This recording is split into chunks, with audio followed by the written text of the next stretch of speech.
So the reports over the past day suggest that Israel is now considering an attack on Iran. And the threats appear to be serious enough that the U.S. is withdrawing some diplomats and military families from Iraq. The U.S. negotiations with Iran over its nuclear enrichment program have slowed to the point where President Trump expressed frustration with the lack of a deal. And the U.S. previously asked Israel to refrain from attacking as negotiations continued. But that could be changing. Joining us now from Jerusalem is Chris Mitchell. He's the Middle East Bureau Chief at CBN News. Chris, welcome back to Washington Watch. Thanks for staying up late and being a part of the program. Great to be with you again, Tony. All right. Things are changing. We've been in weeks, week after week after week of negotiations that have led nowhere. And it now appears that time has run out. That's exactly right, Tony. And it seems like the patience of the president has run out. His deadlines are passing, his 2 months deadline as well. Iran seems intransigent about the ability to enrich uranium. And the White House and President Trump are just as adamant that they cannot enrich uranium, which the only purpose for that is to a nuclear weapon. Now the IAEA says Iran has maybe enough enriched uranium if they go from 60 to military grade at 90% for 10 nuclear bombs. And they also voted, the IAEA this week, that Iran is non-compliant for the first time in 20 years. And then Iran says they will build a nuclear facility in an undisclosed location. So all the things we're hearing, Tony, it feels like what Iran is doing, what the U.S. is doing by pulling out non-essential personnel. Reports about Israel being ready to strike all seem to indicate that maybe the time for negotiations is over and military action may be right on the verge of happening. Chris Mitchell, I was talking with Senator Lindsey Graham of South Carolina, who tracks the issue very closely with Iran and Israel. And he said, look, we didn't listen when Hitler was making all the noise in the 1930s. We just kind of passed him off as a madman. The Iranians repeatedly are threatening Israel. They're threatening the United States. And even this week, I think it was yesterday, stating that they would attack American military sites abroad. And I think too many people in America just kind of brush that off as crazy talk. But how likely is it that we might see them taking action against United States troops abroad?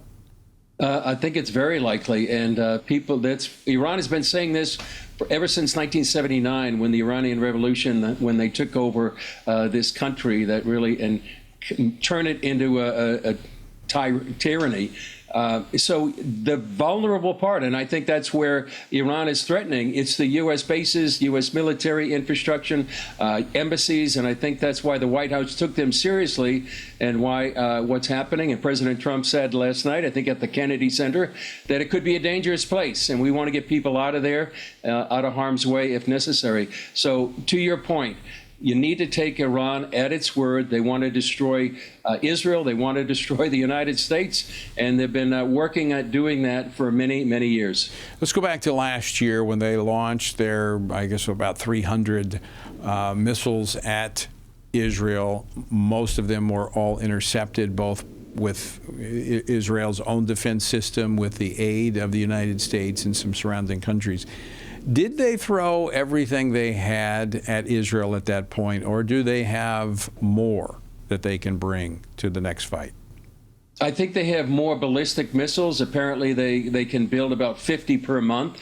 But what happened last year twice was that they attacked Israel, and both attacks failed.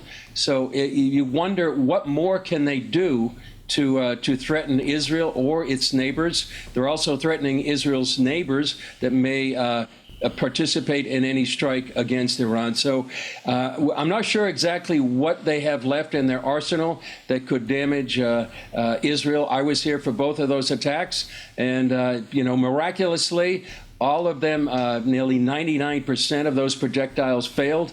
And also in the meantime, when Israel counterattacked, they were able to destroy most of Iran's air defenses, which makes a nuclear attack against their nuclear sites even more likely. All right, Chris Mitchell, we just have 2 minutes left, and I want to save a little bit of time to talk about how we need to be praying for Israel in this moment.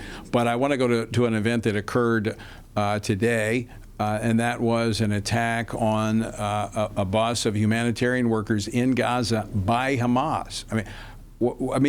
Such a blatant example of Hamas using humanitarian aid, weaponizing it, using it against their own people.